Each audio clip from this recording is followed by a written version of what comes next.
So, welcome back to our podcast, which is featuring Quacy Smith on the campaign trail. And we are speaking about the challenges we face in the 2024 election. Quacy, how are you doing today? I'm well. It's a good day, a nice sunny day here in Arizona. I think that's why a lot of us live here. It's very picturesque, if you will, and the scenery is great, and the weather is wonderful for most of the year. Summer's coming, but it's a beautiful day out. Thanks for asking. That's right. So I figured today we would get a little bit more into who is Quacy Smith, into your background, into where you grew up, and what led you to where we are today. I think, that's a big question. It is. I think I'm a normal guy. I don't know if a lot of people would agree with that, but I think I'm just a normal guy. I grew up in, as many refer to it, small town USA, Blythe, California, little 4 square miles when I was growing up. I think we had 4 stoplights in town when I was growing up. And so, we didn't have the opportunities, of course, that a lot of big cities had. I often used to tell people Blythe was in the middle of nowhere, but in the middle of everything. And so we had to balance out those perspectives in the middle of nowhere because it's that little town that you stop in to use the bathroom and go to McDonald's on the way to L.A. if you're coming from Phoenix, and on the way to Phoenix if you're coming from L.A. But albeit in the middle of nowhere, you're in the middle of everything. You had Los Angeles, a few hours to the west, Phoenix a few hours to the east, Las Vegas a few hours to the north, San Diego a few hours, to the south. So, but again, still in the middle of nowhere, but a very small, conservative, rural town. And that's just very humble beginnings, very family oriented. Still to this day, we have a very tight knit family. I don't know that more than a day or two goes by without me talking to my mother, literally every day on the phone. She actually still lives in Blythe, California, believe it or not, in the same little apartment that we grew up in. I've tried desperately to get Mom to move, out here to Phoenix with us. I think it's a matter of time. I'm working on her.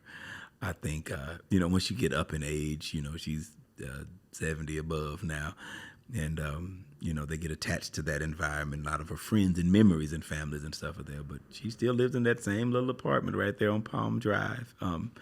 It's one of the things that's amazing, even about the little police department. One of the lieutenants there at the police department, second guy in command, he and I went to the academy together, went to high school with my siblings and whatnot. Even when something bad happens in the neighborhood, Mom still gets that door knock. Hey, Miss Smith, making sure you're all right. It's a part of that small town vibe. And so, yeah, but just a regular old guy, if you ask me.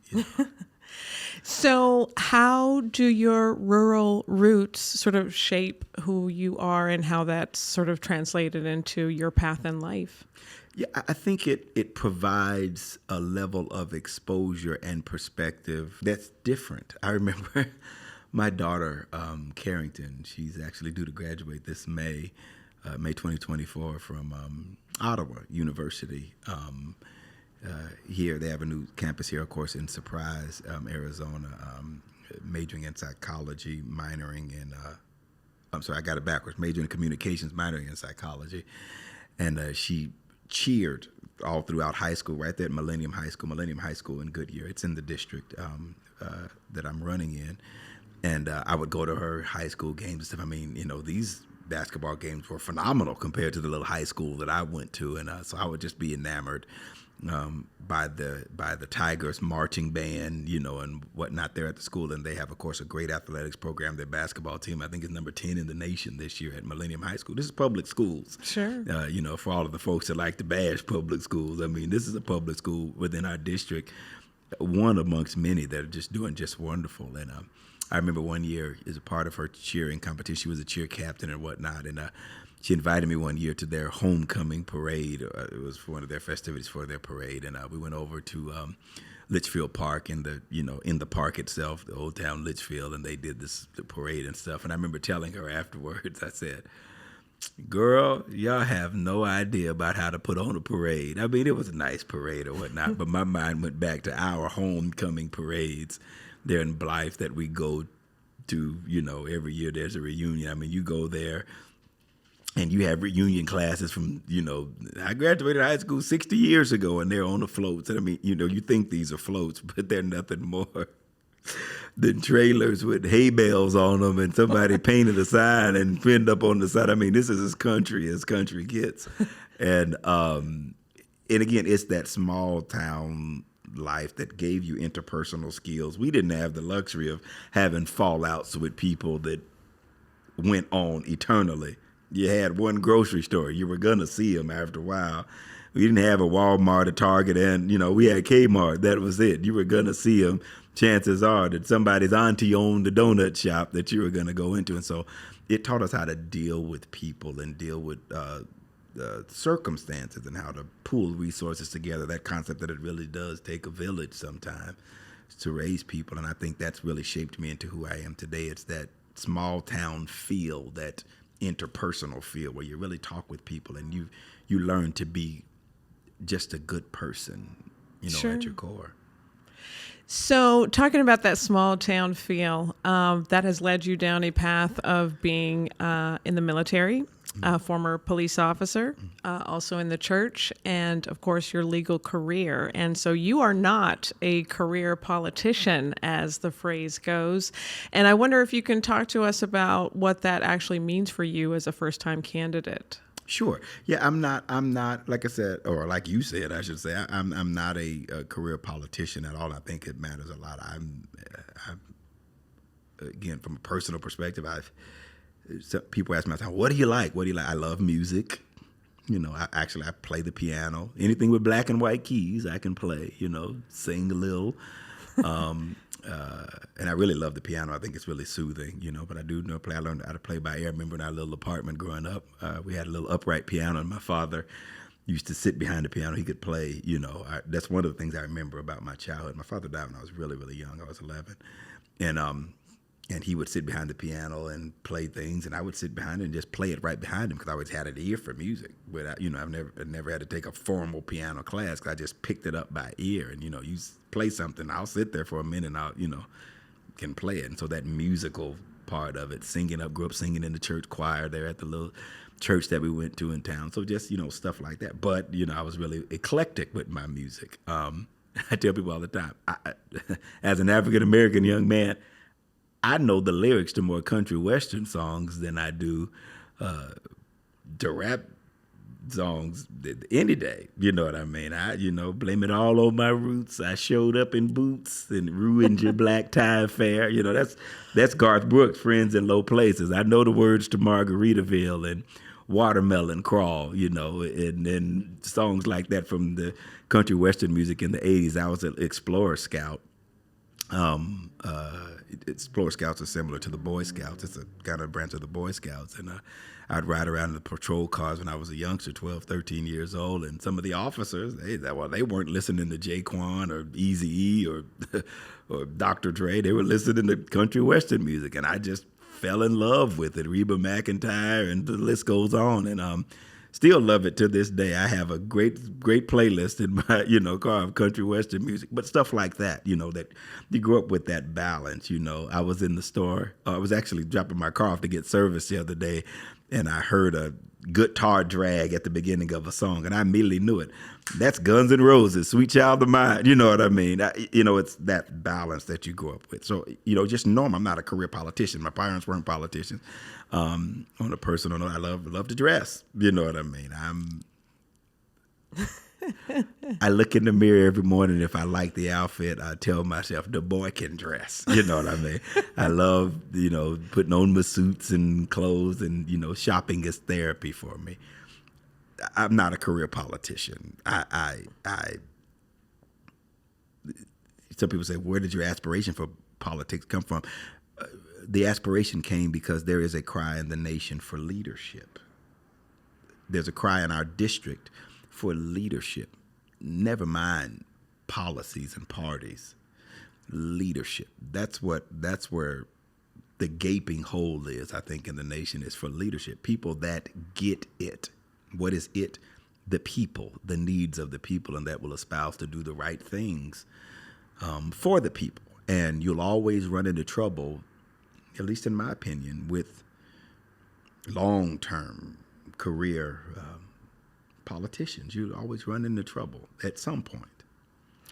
Right. So in this election cycle, we face a potential matchup of the current president, Joe Biden, with the former president, Donald Trump. And we have a lot of people around the country who are expressing frustration with that for several reasons, one of which is their age. So I'm wondering if we can have a conversation about term limits, about age of politicians, all of those issues sort of wrapped up into what we're facing right now.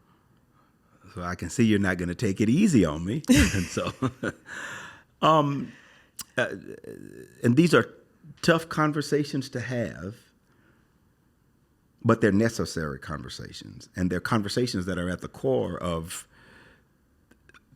the American experience, if you will, in this age that we live in. Let me address the term limit issue first, and then I'll, speak to the president and former president and this age thing. And it's just Quacy, a voter, an American, never mind, not Democrat, because I'm an American first. you understand? Right. You understand? I'm an American first, and I will always side with America over the Democratic Party. I will side with America over the Republican Party or anybody else. I am an American, and I love this country with everything that's in me. It's been a blessing to me and to my family. Term limits. I've been asked that out on the campaign trail more than once. Will you support term limits? And I've always answered with an unequivocal yes.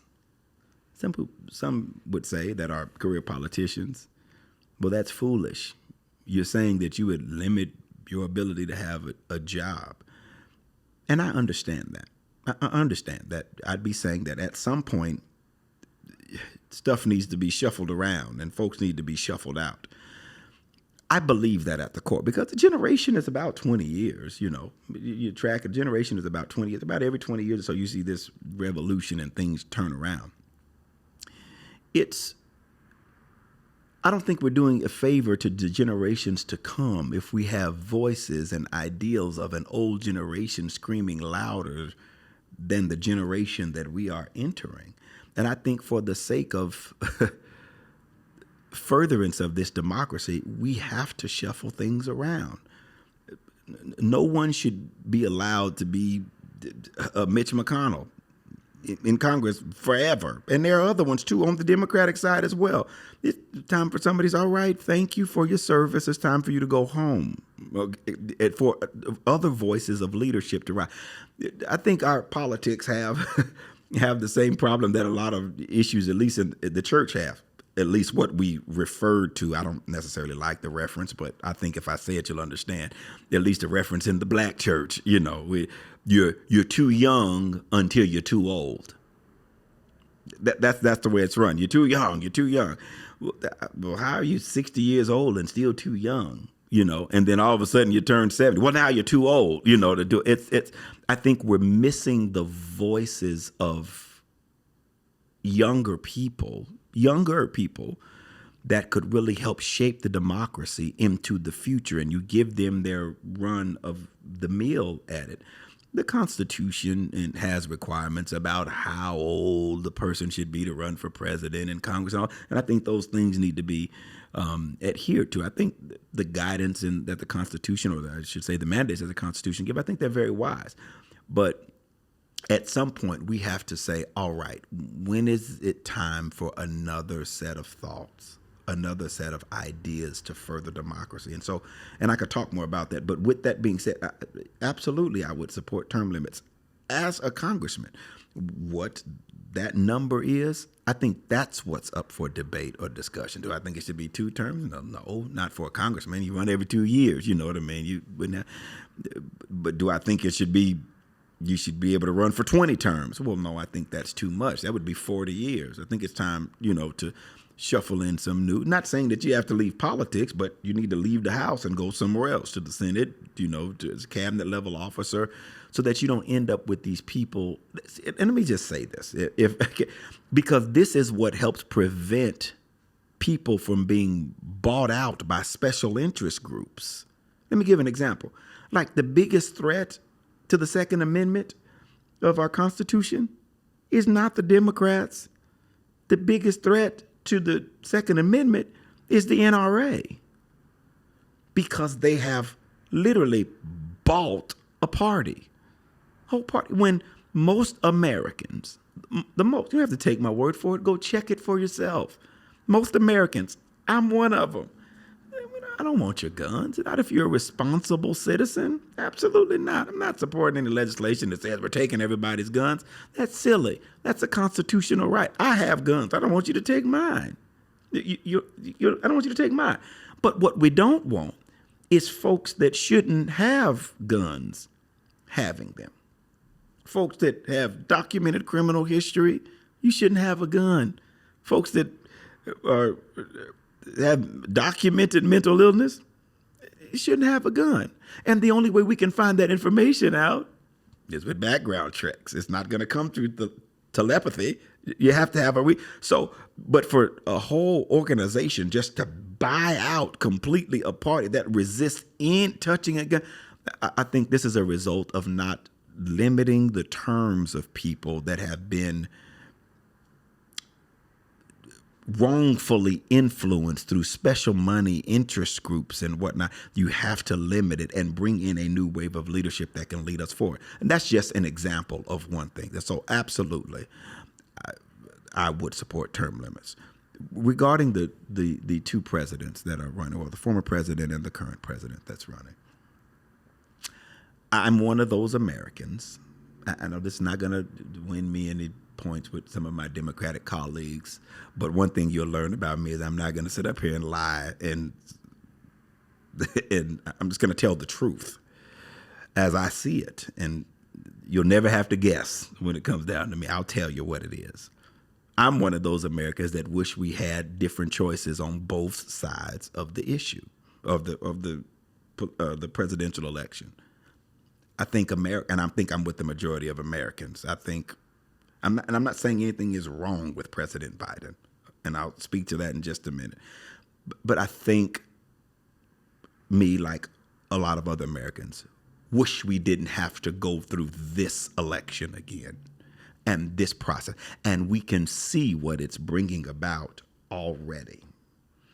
A fight that we don't want to go through again. I remember what this felt like 4 years ago. And it was nasty. It didn't feel good. It caused a lot of disinterest. It was so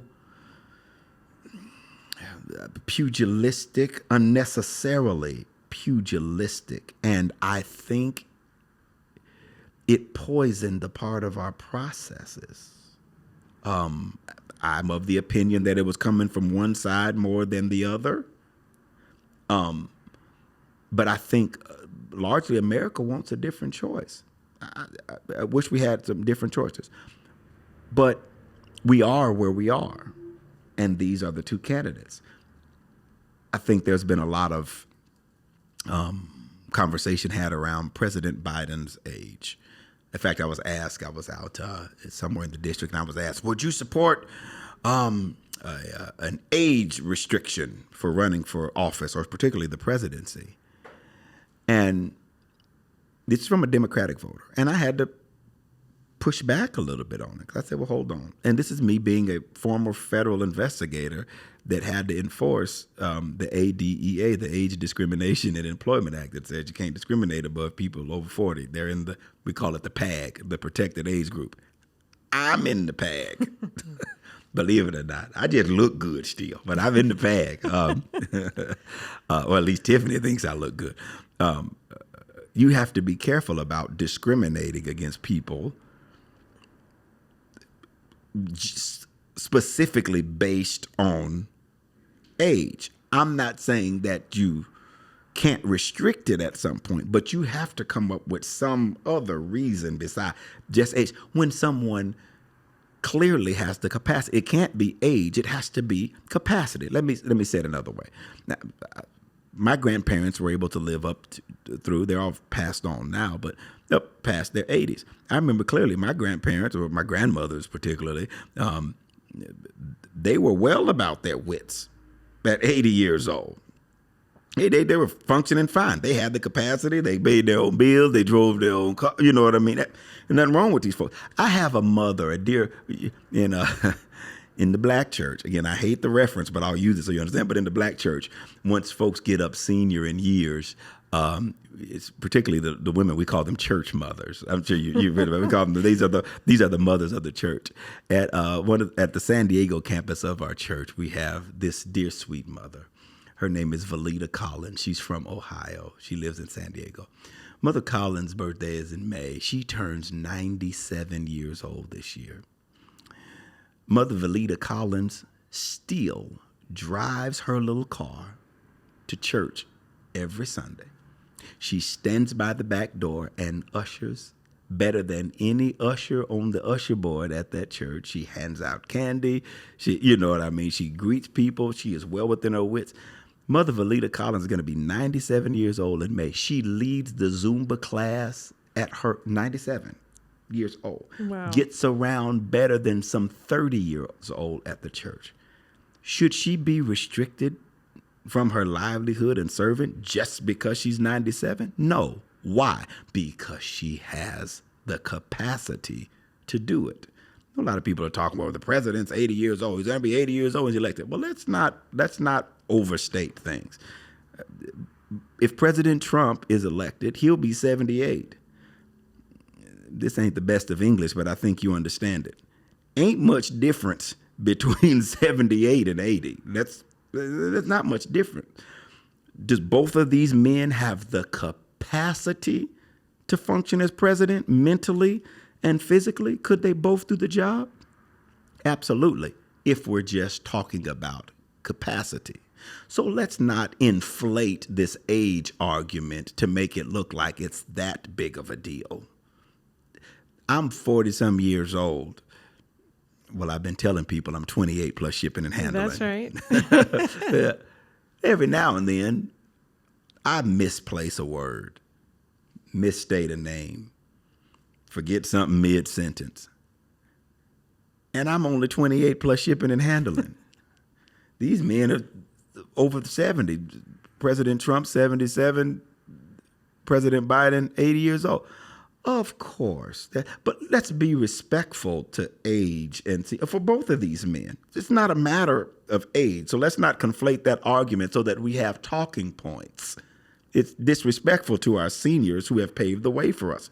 Both of them in some way has. You don't have to like Donald Trump. He's been the president of the United States, and he deserves at least that respect that he's held the office.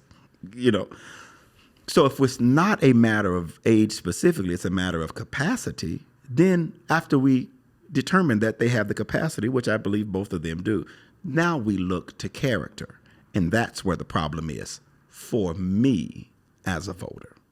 Okay, so there's a lot to unpack there, and actually you've segued into character, which I think is necessary to mention as well when we're talking about presidential candidates or frankly any other candidates. I mean, you're running for the 9th congressional district in Arizona, and on the campaign trail, there's been a lot of talk about the character of the current congressman in this district. So perhaps you'd like to speak to that as far as your sort of definition of character and what that looks like for a politician. Sure, absolutely. There's a certain character that is essential to leadership, especially leadership in a public space. See, when you have your own company or in billions of dollars and whatnot, doubtless President Trump has, you can act how you want to act in your world. But when you come into public space where it's funded by taxpayer dollars, you may have what you think are some of the best ideals in the world. But Dr. King made this statement. We don't judge people by the color of their skin. We judge them by the contents of their character. What is in you? You will never get me to hear your policies if I can't get past your character. I don't care what party you are from if I can't get past your character. I'm not asking any candidate to be flawless or any political official to be flawless. None of us are. None of us are flawless. But there are certain things that are germane to character that in the public space must not, cannot be excused. Some of the things I've heard President Trump say across the stage, across the podium, at rallies, is stuff that I have seen school administrators write students up for, and they've been suspended from public school. Sure. Some of the things I've heard the President Trump say, folks have been expelled from school for. If we'll kick a kid out of school for saying that, we should not in any instance tolerate it in the highest office in the country. And so for me, never mind the policies, never mind the parties. I've voted across party lines before. President Bush's first term, I think I voted for, he was running against Al Gore, I believe it was. I voted for Al Gore. Once the thing shook out and they determined that President Bush won, President Bush had my support. I was in the military at the time. Second time around when the election came up, we were in the middle of, the Gulf War had, started. It was short. I voted for President Bush, a Democrat. I was a Democrat then. I'm a Democrat now. I voted for the Republican because at that time, I believed that he should have been president. So it's not espoused to a party. It's character that matters the most. It's character that matters. And for President Trump, and I'm not running for president, so I don't have to spend a whole lot of time, talking about President Trump. I think the people will make up their own mind about that. I know for Congressman Gosar, and I live in the 9th Congressional District of Arizona, 90% of the reason I'm here is because we have a person in office that has a problem with character. Character. Something as recent as a few weeks ago. We need more white people in the military. What does that mean? Are black people not good enough? Are Latinos not good enough? Why do the people... When I was in the Marine Corps, it didn't matter what color you were. Just come serve your country. It's things like that that speaks to a larger narrative of character. And I don't even have to deal with the fact, of how his family feels about him. I think we that's a family issue. But some of the things, there is a list of things that clearly shine the light that there is a character issue. And I think character is on the ballot, what the character of this nation will be, what the character of our district will be. And that's why I firmly believe that's one of the challenges that we face, is that every voter is going to have to go to the poll and make a decision before party, before politics, make a decision about character and what we believe as voters the character of this nation should be. And that's at the top of things that every voter must address in this election. Sure. So you've touched on a lot of different issues. There's a lot to unpack here, and we will in future episodes. But we're going to wrap this one up shortly. And I just want to go back to what you spoke about in terms of the character of one Paul Gosar and how you present a real contrast to him going head to head. And the slogan for this campaign is a better choice. So why don't we wrap up with why you present a better choice for the voters of the 9th District from Paul Gosar? One of the things that I've experienced, and it has been such a blessing on one hand, if I could use that term, is how I've been embraced by the majority of Republican voters that I've encountered in the district. because we have different parties, and in some instances, not some instances, we have different positions on the issues. But when they see you're no threat to them, maybe different skin color, maybe they're supporters of President Trump. I'm not. But if you look past that, we're not much, and they embrace that. We need leadership like this, the character of leadership like this. That's what's been such a big blessing to me. It's not always you getting pats on the back from the people that you expect pats on the back from. I'm not judging the success of my campaign about how many Democrats will come stand beside me. They have another reason to stand beside me because we're Democrats. It's the independents. It's the Republicans when they say, yes, we agree that what you're saying is what's best for the country, regardless of that. And that goes down to character.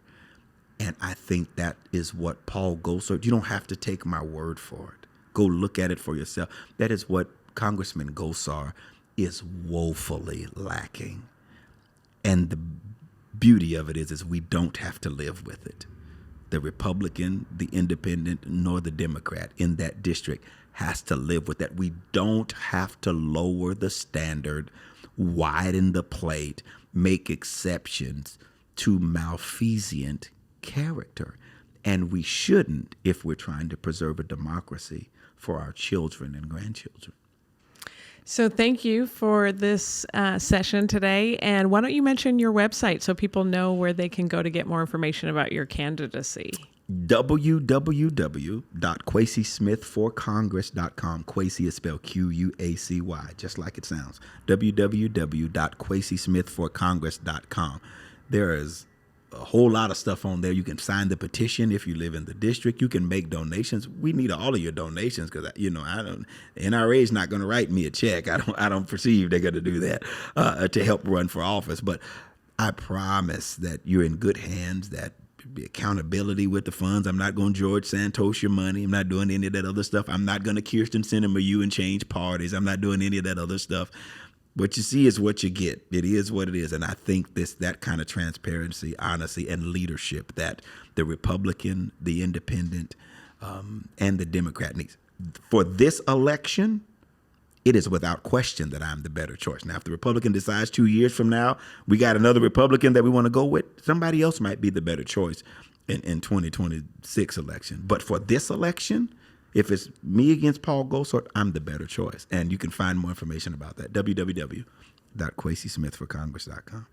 Okay. Thank you so much, Quacy, Thank you for this episode. And we will see you all next time. Thank you so much. Bye-bye.